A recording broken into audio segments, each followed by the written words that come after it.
بسم اللہ الرحمن الرحیم۔ سردیوں میں اچانک کام آنے والے ٹوٹکے۔ بلغم والی کھانسی کے لیے گیہوں 1 پاؤ مٹی کے برتن میں جلا لیں۔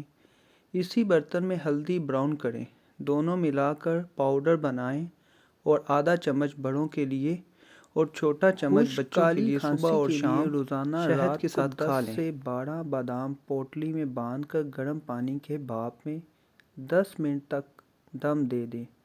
جب اچھی طرح اس کو دم لگ جائے تو اس کا چھلکا اتار کر دوبارہ گرم پانی میں بھاپ میں لٹکائیں اور گرم گرم بادام کھا لیں۔ 1 ہفتے میں آرام آ جائے گا۔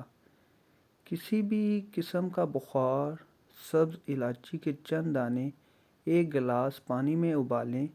جب پانی آدھا کپ رہ جائے تو یہ عرق گلاب میں مکس کر کے مریض کو پلائیں۔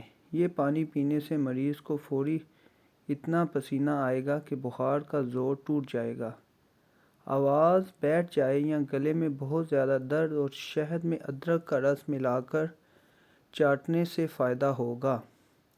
سانس کی تکلیف، سانس کی نالیوں میں بلغم کا اکٹھا ہو جانا یا دمے کے لیے 2 لیموں کا رس نکال کر 1 گلاس پانی میں ڈالیں۔ اس میں تھوڑی سی ادرک کو کچل کر ڈال دیں۔ اس مشروب کو دن میں 1 بار پی لیں۔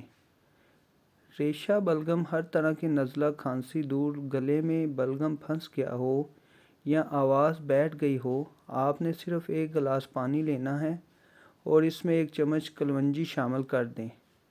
دونوں چیزوں کو درمیانی آنچ پر 5-7 منٹ پکائیں۔